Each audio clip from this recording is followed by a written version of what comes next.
Okay guys, so this is Hitesh Tripathi and this is a Q&A video and you can say doubt video. Okay, so in this video we will discuss some questions which people have these days. Okay, so lockdown है, बहुत सारे लोग परेशान भी रहते हैं. ठीक है, तो आप ही लोगों के जनरल क्वेश्चंस हैं और कुछ मेरी तरफ से भी हैं. तो अराउंड 10 क्वेश्चंस हैं. ठीक है, मैं उन सबका ऑब्वियसली कुछ क्वेश्चंस हैं जो अभी मेरे एक्सपीरियंस में नहीं है, तो मैंने भी अपने सीनियर्स से और अपने कॉलेज के एलुमनाई से जो अच्छे प्रोडक्ट बेस्ड कंपनीज़ में हैं, ऑब्वियसली मेरे कॉलेज के सीनियर्स भी हैं बहुत अच्छे जो मेरे लिए एक इंस्पिरेशन है ऑब्वियसली. ठीक है, सैमसंग में, अमेज़न में और आपके डायरेक्ट टाई में, शेयर चैट में एंड काफ़ी जगह हैं. ठीक है, और इवन गूगल के भी पीआईस दे चुके हैं सीनियर्स. सो चल रहा है और ऑब्वियसली लॉकडाउन है तो थोड़ा डिफ़िकल्टी होती है. ठीक है, so let's start with our questions and I will mention all the questions in description also so you can check. Okay, so first question is what should I do with CP. CP means competitive programming. तो हम competitive programming के साथ और क्या कर सकते हैं.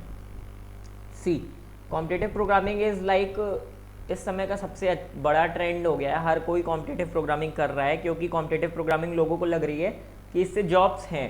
ठीक है, तो कॉम्पिटिटिव प्रोग्रामिंग के साथ ऑब्वियसली कंपनी के लिए दो तरह की कंपनियां होती हैं. एक स्टार्टअप्स बेस्ड होती हैं और एक प्रोडक्ट बेस्ड कंपनीज होती हैं, लाइक आपकी फांग हो गई और फार्म हो गई.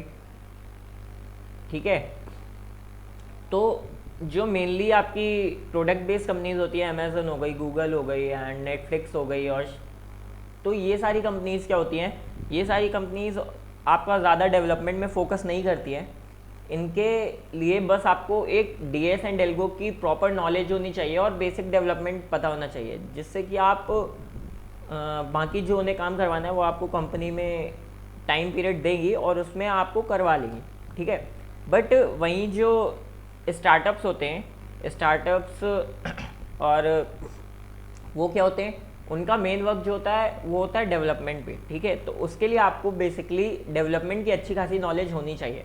ठीक है, like node, react, back and development is obviously more required. Okay, so back and development की या फिर फ्रंट एंड डेवलपमेंट में एंगुलर, व्यू और रिएक्ट, इन सब की नॉलेज आपको इंडस्ट्रियल नॉलेज होनी चाहिए. ठीक है, तो ये आप क्या कर सकते हो सीपी के साथ. ये डाउट ऑलमोस्ट क्लियर हो गया होगा कि आप साइड बाय साइड डेवलपमेंट कर सकते हो, या आपका और जो इंटरेस्ट है लाइक एमएल और हो गया, एमएल और डीप लर्निंग, इन चीज़ों की मैं बात करूं तो ये चीज़ अगर आपको ऑब्वियसली इस समय एक बहुत बड़ा ट्रेंड आ गया है, मतलब कि हो गया है कि डेटा साइंटिस्ट के लिए बहुत सारा स्कोप बढ़ने वाला है फ्यूचर में. सो हाँ, होने वाला है, लेकिन ऐसा भी नहीं कि फाड़ के नौकरियां मिलेंगी. डेवलपमेंट का कोई स्कोप ख़त्म नहीं होने वाला. ठीक है, तो डेवलपमेंट में यार वेबसाइट तो बिल्डअप होंगी ऑब्वियसली एंड स्कोप ख़त्म नहीं होगा. ठीक है, तो अगर आपको साइड बाय साइड एमएल और डीप लर्निंग करनी है तो आप वो भी कर सकते हो, बट एमएल और डीप लर्निंग जब भी होगा जब आपको हायर स्टडीज़ के लिए अप्लाई करना हो. ठीक है, तो वो आपका आप सीपी के साइड बाय साइड डेवलपमेंट या फिर अपना डेटा साइंस पढ़ सकते हो. ठीक है, heading toward second question, how much CP is enough for getting placed in MNCs and product based companies. Okay, how much CP, तो ये मेरा भी क्वेश्चन था अपने सीनियर से कि हमें कितनी सीपी आनी चाहिए अपने प्रोडक्ट बेस्ड कंपनीज में प्लेस होने के लिए, है ना. तो नॉर्मली फिर से वही कि दो तरह की जॉब्स होती हैं, एक स्टार्टअप्स पे, एक प्रोडक्ट बेस्ड कंपनीज पे. ऐसा नहीं है कि स्टार्टअप्स आपको पे नहीं करते, वो भी high paid salary, high paid jobs रखते हैं. ठीक है, तो CP mainly product based companies और कंपनी के लिए ही होती है. ठीक है, क्योंकि उनको मेनली आपका जो प्रॉब्लम सॉल्विंग स्किल है वो चाहिए, और डेवलपमेंट तो आदमी पढ़ लेगा, वो आपको करवा लेंगे आपसे. ठीक है, हाउ मच सीपी, सीपी इतनी होनी चाहिए कि आपसे मीडियम से हार्ड लेवल के क्वेश्चंस हो जाएं इजीली. ठीक है, कोई भी प्लेटफॉर्म में कोई भी क्वेश्चन आपको दिया जाए तो एक कंसीडरेबल टाइम में वो क्वेश्चन आप सॉल्व कर लो, इतनी सीपी होनी चाहिए। अब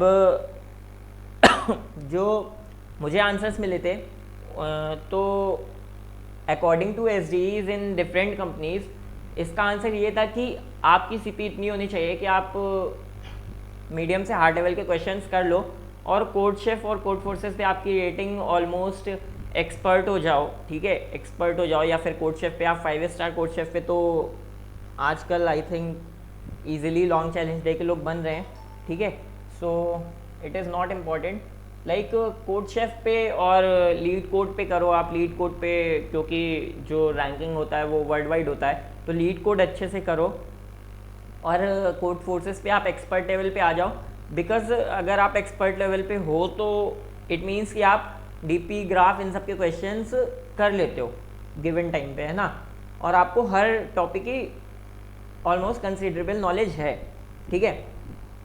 सेकेंड, अब कुछ लोग यहाँ पे कहेंगे कि मेरी खुद की रेटिंग, तो ब्रो द थिंग इज़ कि मैंने भी सीपी जैन में अच्छे से लग के स्टार्ट किए, ठीक है, and to get at that level like expert और candidate master it need time, it take time, है ना। आपको लगभग 1 साल या 1.5 साल लगेंगे, मतलब ऐसा नहीं है कि किसी ने 2 महीने में, 3 महीने में या 4 महीने में नहीं की, but I am not that extra ordinary boy, okay, and 95% generation या 95% पीपल होते भी नहीं है एक्स्ट्रा ऑर्डनरी, ठीक है। तो लगना पड़ता है उस चीज़ के लिए और मेहनत करनी पड़ती है, तो मैं भी कर रहा हूँ और साथ ही साथ आप लोगों को भी मोटिवेट कर रहा हूँ कि आप लोग भी करो, ठीक है। और जितना मुझसे होता है मैं उतना एडिटोरियल और वीडियोस भी पोस्ट करता हूँ, तो जो लोग कहेंगे ऐसा ये उनके लिए था, ठीक है। मैं भी कर रहा हूँ, आप भी करो, और कोई इशू नहीं है, मैं भी करता हूँ सीपी जितनी होती है मुझसे, ठीक है, और मैं नए टॉपिक्स पढ़ता हूँ, ठीक है। Third question is motivation needed since not able to maintain regularity, okay. तो सिंस अभी कोविड-19 का टाइम चल रहा है तो ऑब्वियसली रेगुलरिटी बनाना और कोई मोटिवेट करता है तो हाँ होता है, 3 दिन तक, 4 दिन तक, 1 वीक तक हम सीपी करते हैं, रोज के 5 क्वेश्चन, 6 क्वेश्चन, 10 क्वेश्चन कर रहे हैं, है ना। बट एक टाइम पे आके ऐसा हो जाता है कि फिर से हम कुछ और करने लग जाते हैं या फिर टाइम नहीं दे पाते हैं सीपी को, या फिर हम डेवलपमेंट पे और काफ़ी सारी कोई वेब सीरीज़ आ जाती है हम वो देखने में लग जाते हैं और वहीं से रेगुलरिटी ब्रेक हो जाती है, या कोई नई मूवी आ गई, ऑनलाइन मूवीज़ रिलीज़ होने लगी हैं, या कोई हम इंस्टाग्राम में लग गए, तो ऐसा होता है, मेरे साथ भी होता है। लाइक पूरा दिन निकल जाता है पर मैं अपना लैपटॉप नहीं खोल पाता। लेकिन पता होता क्या है कि जब मुझे ऐसा लगता है कि यार पूरा दिन निकल गया और मैंने अपना लैपटॉप तक नहीं खोला, तब मैं क्या करता हूँ, तब मैं एंड तक रात में आके पता चल जाता है कि मैंने आज का दिन वेस्ट किया है, तो मैं रात पे आके कुछ नहीं तो लैपटॉप खोल के अपना कोई भी वेबसाइट खोल के, सीपी करना ज़रूरी नहीं है उस दिन, अगर आपका मन नहीं कर रहा तो ऑब्वियसली जब मन नहीं करेगा तो आप सीपी नहीं कर सकते एक्चुअली, है ना। तो सीपी उस समय करना ज़रूरी नहीं है, लाइक मेरे लिए भी, मैं अपनी बात करूं तो सीपी करना अगर मेरा मन नहीं है तो मैं सीपी नहीं कर सकता, ठीक है। लाइक मेरा मन नहीं है और कोई मुझसे कह दे कि इस कॉन्टेस्ट में पार्टिसिपेट कर लो तो मैं नहीं कर पाऊंगा क्योंकि मेरा माइंडसेट वैसा नहीं होता, है ना। तो अगर आपको उस समय पे मन नहीं है और आपने पूरे दिन लैपटॉप नहीं खोला तो आप रात में क्या करो, लैपटॉप तो अपना खोलो, ठीक है, और नॉर्मल वेबसाइट्स खोल लो, जीएफजी खोल लो, जीएफजी में आर्टिकल्स रहते हैं, आर्टिकल्स खोल लो, और इतने सारे तरीके मैंने बता रखे हैं लाइक जो आप अपने सीवी में कंट्रीब्यूट कर सकते हो, लिंक्डइन खोल लो, ठीक है। ऐसे फ्री टाइम पे जब आपका सीपी करने का मन नहीं है या कोई टॉपिक पढ़ने का मन नहीं है, उस टाइम पे बजाय इसके कि आप इंस्टाग्राम में मीम्स देख रहे हो या फिर आप यूट्यूब पे वाइन्स देख रहे हो, उसकी बदले क्या क्या करो, लिंक्डइन खोला करो, ठीक है। लिंक्डइन से आपको क्या पता है कि टेक्निकल वर्ल्ड में और इंडस्ट्रियल लेवल पे चीज़ें क्या हो रही हैं, ठीक है। तो उस टाइम पे लिंक्डइन चलाया करो और कनेक्शंस बढ़ाया करो अपने, और लोगों को फॉलो किया करो, लोग क्या कर रहे हैं जाना करो, ठीक है। बजाय इसके कि आजकल लिंक्डइन पे भी लोग अपने सर्टिफिकेट्स ही शेयर कर रहे हैं ठीक है। तो मोटिवेशन नीडेड, मोटिवेशन बस इतना ही है कि आप जिस दिन काम नहीं कर पाते उस दिन यार खुद से, ठीक है, खुद के साथ आप ट्रू होना वो करो, ठीक है। खुद के साथ जब तक सच नहीं हो करोगे तब तक कोई तुम्हारा अच्छा नहीं कर सकता, ठीक है। आप किसी का भी मोटिवेशनल वीडियो देख लो, आप किसी कोई भैया का देख लो, लव भैया का देख लो, या किसी का भी देख लो, ठीक है।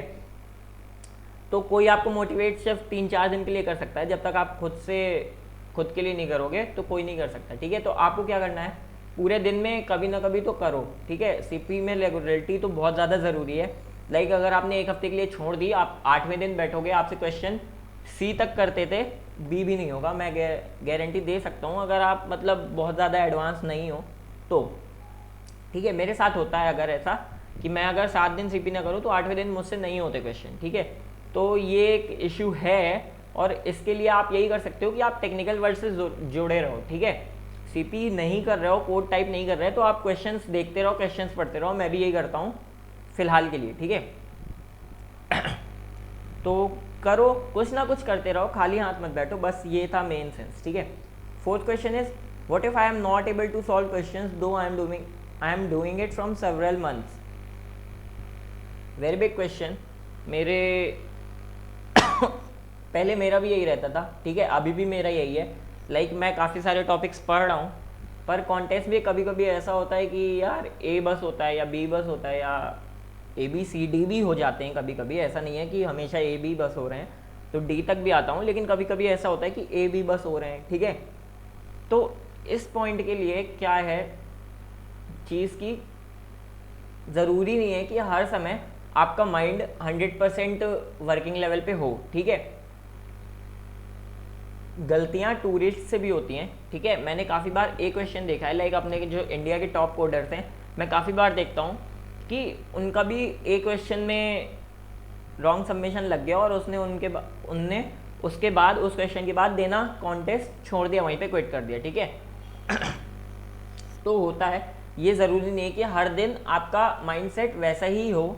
लाइक एक दिन मैंने कोई कॉन्टेस्ट में D क्वेश्चंस किए हैं तो अगले दिन भी मैं D क्वेश्चंस, और अगर मुझसे D क्वेश्चंस हो रहे हैं तो मैं हमेशा D क्वेश्चन करते जाऊँगा, ठीक है। तो ग्राफ हमेशा यूँ नहीं चल सकता, या फिर ग्राफ हमेशा यूँ नहीं चल सकता, ये मुझे किसी भैया ने या किसी बंदे ने बताई थी और मुझे अभी याद है तो मैं बता रहा हूँ। तो ग्राफ आपका हमेशा यूँ चल नहीं सकता, ठीक है। आप हमेशा इंक्रीजिंग स्लोप में अपना ग्राफ चला नहीं सकते, ये कोई नहीं कर सकता, परफेक्ट नहीं हो सकते, ठीक है। और ग्राफ आपका डिक्रीजिंग स्लोप में होना नहीं चाहिए। अगर डिक्रीजिंग स्लोप में मतलब आप कुछ ना कुछ कहीं ना कहीं गलती कर रहे हो, ठीक है, या फिर आपके पढ़ने के तरीके में गलती है, या फिर आपका ऑनेस्टी लेवल में कमी है, ठीक है। तो आप कहीं ना कहीं गलती कर रहे हो, या फिर आपका पढ़ने का तरीका सही नहीं है, तो उसके लिए आप किसी से कंसल्ट करो। अगर ग्राफ आपका यूँ चल रहा है ना ऐसे, मतलब आप सही कर रहे हो, आपसे गलतियां हो रही हैं, आप उसके बाद बढ़ रहे हो ऊपर, ठीक है। तो ग्राफ अगर आपका यूं चल रहा है तो आप सही चीज़ पे जा रहे हो, सही ट्रैक पे हो, करते जाओ, थोड़ा इंक्रीमेंट प्लस आपका 2 कॉन्टेस्ट देने के बाद +1 भी इंक्रीमेंट हो रहा है ना, इट्स इनफ, ठीक है। मेरे साथ भी ऐसा होता है, मैं स्पेशलिस्ट बनता हूँ, अगले पे फिर से नीचे आ जाता हूँ, फिर 2 कॉन्टेस्ट के बाद स्पेशलिस्ट बनता हूँ, फिर से नीचे आता हूँ, ठीक है। कोड फोर्सेस पे तो ऐसा होता है यार, ग्राफ ऐसे ऐसे चल रहा है इनफ, कभी ना कभी आके your hard work will pay of, ठीक है। अगर आप हार्ड वर्क कर रहे हो it will pay of, okay. तो हार्ड वर्क कभी वेस्ट नहीं जाता। फॉर एग्जांपल हमने सबने IIT के लिए की होगी मेहनत, लेकिन हम सब पहुंच नहीं पाए, लेकिन जो उस समय का एक्सपीरियंस था ड्रॉप ईयर का, वो बहुत ज़्यादा इंपॉर्टेंट है और मुझे अब भी समझ में आता है, ठीक है। I am more mature than my fellowmates जिसने ड्रॉप नहीं लिया, ठीक है। तो मुझे कहीं ना कहीं समझ में आता है, तो हार्ड वर्क कभी ना कभी पे ऑफ करेगा, आप उसकी टेंशन मत लो। और अगर आप काफ़ी टाइम से कर रहे हो फिर भी आपका ग्राफ यूं जा रहा है और आपसे क्वेश्चंस नहीं हो रहे, थोड़ा टाइम लो, सब्र करो, 5-6 दिन चिल करो। मे बी आपके दिमाग में बहुत ज़्यादा टेंशन बढ़ गई हो, इसलिए आप माइंडसेट अपना मेंटेन नहीं कर पा रहे, थोड़ा चिल कर लो। लाइक अभी तो हमारे पास कोविड-19 के बाद कॉलेज खुलने के लिए काफ़ी टाइम है, अक्टूबर में जाके मेरी समस्या अक्टूबर नवंबर में कॉलेज खुलने वाले हैं। तो अगर हमने 3 महीने ये लग के CP कर ली ना, तो बहुत बड़ा एडवांटेज मिल जाएगा हमें उन लोगों से जो इंस्टाग्राम और यूट्यूब पे वाइन्स देख के टाइम वेस्ट कर रहे हैं, ठीक है। तो हार्डवर्क करो, मैं भी कर रहा हूँ, मैं भी लग रहा हूँ, ठीक है, आप भी लगो। और डाउट है तो कमेंट सेक्शन में पूछ लो, अगर मुझे आया ऑब्वियसली तो मैं बता दूंगा, वरना मैं कहीं से देख के पढ़ के पूछ के बताऊंगा, पर बता दूंगा, है ना। एंड अगर आप सेवरल मंथ से कर रहे हो और ऐसे ग्राफ जा रहा है तो इसके लिए आप किसी से कंसल्ट करो, अपने सीनियर से, अगर सीनियर्स नहीं है मुझसे कर लो, ठीक है, मैं बता दूंगा कि क्या प्रैक्टिस कर सकते हो, वर्चुअल कॉन्टेस्ट दे सकते हो, या फिर ये प्रॉब्लम सेट लगा सकते हो, या फिर थोड़ा चिल करके आप फिर से ज़ीरो से स्टार्ट कर सकते हो। अभी भी अगर आपके पास टाइम है और आपको लग रहा है कि उस तरह का नहीं है, तो आप ज़ीरो से स्टार्ट कर सकते हो, because it's never late to start for something, है ना। कभी भी किसी भी चीज़ को स्टार्ट करने के लिए देर नहीं होती, ठीक है। बस उस चीज़ पे आपका रेगुलर फोकस और एंगेजमेंट होना चाहिए, ठीक है। Fifth question is very much important, how much development and projects are important in resume and placement. तो ये मेरा भी डाउट था, है ना, कि हमारे रिज्यूम में प्रोडक्ट बेस्ड कंपनीज के लिए प्रोजेक्ट्स कितना मैटर करते हैं और डेवलपमेंट हमें किस लेवल का आना चाहिए। तो मैं एक बहुत इंटरेस्टिंग चीज़ बता दूं कि मैंने अभी जितने सीनियर से या जितने एल्यूमिनाई से पूछा है, वो बोले मुझसे कि 5 मिनट मिलता है हमें खुद को डिस्क्राइब करने के लिए, और उसमें हमें अपने सारे प्रोजेक्ट्स बताने पड़ते हैं अच्छी कंपनीज़ में, ठीक है। मे भी हो सकता है आपसे 20 मिनट भी पूछ लें या 15 मिनट भी पूछ लें, प्रोजेक्ट्स पे कोई फोकस नहीं करता, है ना। बिकॉज वाई, क्योंकि अब हर कंपनी के रिक्रूटर्स सेवरल होशियार हैं, इतने होशियार हैं कि उन्हें पता है कि प्रोजेक्ट्स अब कहीं से भी किसी से भी बनवा के डाल सकते हैं। और अगर आपके कोई एक्स्ट्राऑर्डिनरी प्रोजेक्ट्स हैं तो अगर वो आपके हैं और आपके सीवी में, then it is very good. लेकिन जो रिक्रूटर होता है ना, इंटरव्यू जो होता है, वो प्रोजेक्ट्स पे उतना फोकस नहीं करता, बस आपके प्रोजेक्ट्स देखता है, और मेनली उसका जो फोकस होता है ना, वो आपके प्रेजेंट माइंडसेट पे होता है ना। उस टाइम पे आप क्या माइंडसेट के साथ वहाँ पे बैठे हो उसके सामने। प्रोजेक्ट क्या होता है ना, प्रोजेक्ट आपने 1 महीने दिए, 2 महीने दिए, 3 महीने दिए, 4 महीने दिए, और आपने बहुत एक्स्ट्राऑर्डिनरी प्रोजेक्ट बना दिया। बट इतना टाइम नहीं है ना, आप किसी कंपनी में हो और आपके पास 4 महीने नहीं है ना कि आप एक बहुत अच्छा एक्स्ट्राऑर्डिनरी प्रोजेक्ट दो। उसने तो आपको टास्क दिया और आपको नेक्स्ट डे, नेक्स्ट वीक करके देना है, इतना टाइम नहीं है। सो वो प्रेजेंट माइंडसेट और उस टाइम पे वो कितना इन्हेंस कर सकता है अपने माइंडसेट को, उस पर फोकस करता है, ठीक है। तो रिज्यूम में प्रोजेक्ट्स उतना मैटर नहीं करते। हाँ, एक दो तीन डिसेंट प्रोजेक्ट्स होने चाहिए, ये मुझे आंसर मिला था कि डिसेंट प्रोजेक्ट्स होने चाहिए। लाइक आप कुछ भी बना लो, डेवलपमेंट के पे ज़्यादा प्रोजेक्ट्स होते हैं आजकल, और 99% लोग डेवलपमेंट की प्रोजेक्ट्स डालते हैं अपने सीवी में। तो डेवलपमेंट के कुछ डिसेंट प्रोजेक्ट्स बना लो जो, हाँ, ऐसा हो कि आपका रिज्यूम खाली ना रह जाए, है ना। और रिज्यूम शॉर्ट लिस्टिंग में ऑब्वियसली इट विल हेल्प, है ना। Okay, next question is ratings are decreasing continuously in platforms like CodeChef and Codeforces. Okay, ये तो मेरे साथ भी इशू है, रेटिंग्स डिक्रीज़ हो जाती हैं, इंक्रीज़ हो जाती हैं, फिर डिक्रीज़ हो जाती हैं। तो एक कंटिन्यूटी नहीं है कि लाइक इंक्रीज़ ही हो रही हो, है ना। तो ऐसा इतनी जल्दी नहीं होता भाइयों। 3 महीने में, 2 महीने में अगर आप एक्स्ट्राऑर्डिनरी नहीं हो और मेरे जैसे ही एक एवरेज पर्सन हो जो मेहनत कर रहा है, ठीक है, तो 2 महीने में आपका ग्राफ ऐसे नहीं चढ़ेगा। हाँ, इतनी गारंटी दे रहा हूँ कि एक टाइम आएगा जब आपका ग्राफ ऐसे ऐसे ऐसे ऐसे ऊपर ही जाएगा, है ना, और ऊपर ग्रो करेगा, इतनी गारंटी है। लेकिन उसके लिए क्या करना पड़ेगा, आपको रेटिंग्स पे फोकस नहीं करना। कि अगर आप कभी कभार डर जाते हो, बहुत लोग कॉन्टेस्ट नहीं देते कि यार रेटिंग कम हो जाएंगी, फिर से डिव 2 का कॉन्टेस्ट है, हम डिव 3 बस देंगे, डिव 2 नहीं देंगे, डिव 2 में रेटिंग गिर जाएगी फिर से। तो यार जब तक तुम लोग एक्सपीरियंस नहीं करोगे, 2 घंटे का कॉन्टेस्ट बैठ के नहीं दोगे और एक्सपीरियंस नहीं करोगे, कि माइंडसेट वैसा आपका जब बनेगा ही नहीं कि 2 घंटे में आपको डिव 2 के कॉन्टेस्ट क्वेश्चन सॉल्व करने हैं, तो आप कभी उस कॉन्टेस्ट में बैठ के रेटिंग्स बढ़ा भी नहीं पाओगे। मेन थिंग इज दिस, है ना। बहुत बार होता है मुझसे सिर्फ एक क्वेश्चन होता है, और मैंने एक्सपर्ट कोडर को भी देखा है, ठीक है। एक्सपर्ट कोडर हैं, ब्लू हैं कोड फोर्सेस पे, उनसे भी काफ़ी बार ऐसा हो जाता है कि सिर्फ एक क्वेश्चन हुआ है, BCD हुए ही नहीं है, और वहीं उनके फेलो मेट्स जो स्पेशलिस्ट हैं, और जबकि वो बंदा एक्सपर्ट है और उसके फेलो मेट्स स्पेशलिस्ट हैं, वो D क्वेश्चन कर रहे हैं, है ना। तो कोड फोर्सेस पे या कोड शेफ पे जो शॉर्ट कॉन्टेस्ट होते हैं ना, ये आपकी नॉलेज पे डिपेंड नहीं करते, ये आपके उन 2 घंटे के माइंडसेट पे डिपेंड करते हैं कि आपका उन 2 घंटे का माइंडसेट कैसा है, ठीक है। तो रेटिंग्स उतनी मैटर नहीं करती। हाँ, एक टाइम पे जाके जब आपका रिज्यूम शॉर्टलिस्ट होना होता है, उस टाइम पे अगर आपने सीवी पे अच्छा लिख रखा है कि हाँ यार मेरी 4 स्टार है कोडशेफ पे, उतनी मैटर नहीं करती। कोड फोर्सेस पे एक्सपर्ट हो, हाँ, तो ये डिसेंट रेटिंग्स हैं कि आप 1500 अबव हैं कोड फोर्सेस पे एंड कोडशेफ पे 4-5 स्टार हैं, तो ये डिसेंट रेटिंग है आपके रेज्यूम में शॉर्ट लिस्टिंग के लिए, ठीक है। सीवी शॉर्ट लिस्ट हो जाएगा इतने में आपके, और ऑब्वियसली फिर आपके इंटरव्यू पे डिपेंड करता है। और रेटिंग्स उतना ज़्यादा मैटर नहीं करती, मैं फिर से इसलिए कह रहा हूँ क्योंकि आजकल लोगों के अंदर मिथ बहुत भयंकर आ गई है कि 3 महीने कर रहे हैं, 3 महीने से 4 महीने से, बट कॉन्टेस्ट में बैठते हैं तो उतना नहीं कर पा रहे, तो होता क्या है कि वो चीट करने लगते हैं, इधर उधर मांगने लगते हैं। सो इनिशियली जब मैंने स्टार्ट किया था, और मुझे भी 2 महीने हुए, लेकिन मुझ में उतनी ग्रोथ नहीं हो रही थी, तो मैंने भी शुरुआत में सॉल्यूशंस के लिए अप्रोच किया था लोगों को, ठीक है।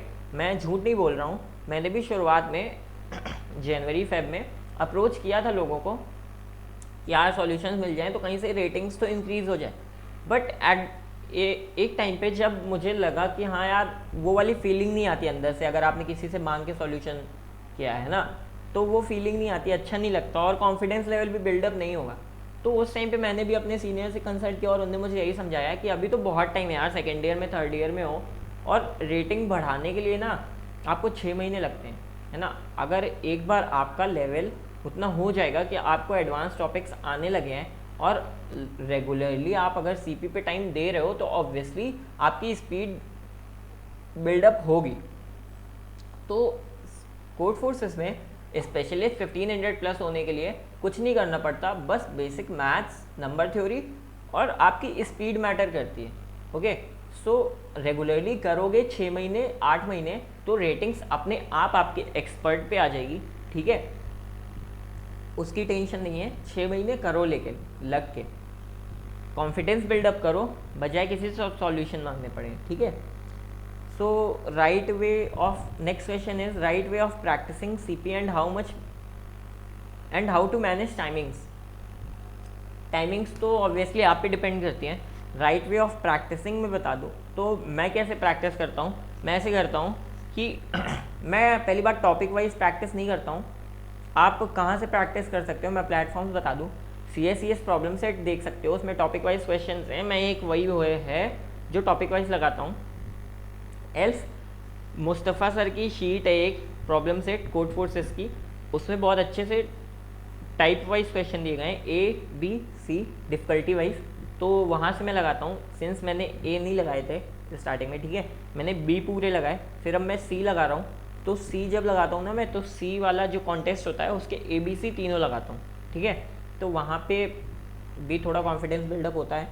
और कॉन्टेस्ट 2, ठीक है, रेटिंग पे डिपेंडेंट मत रहो कि रेटिंग कम हो जाएगी। कॉन्टेस्ट 2, रेटिंग बढ़ रही है घटने दो, बढ़ रही है अच्छी बात है, लेकिन कॉन्टेस्ट 2 उससे एक्सपीरियंस होता है और माइंडसेट को आदत पड़ती है आपके माइंड को कि उस समय पे ऐसा बनना है, ठीक है।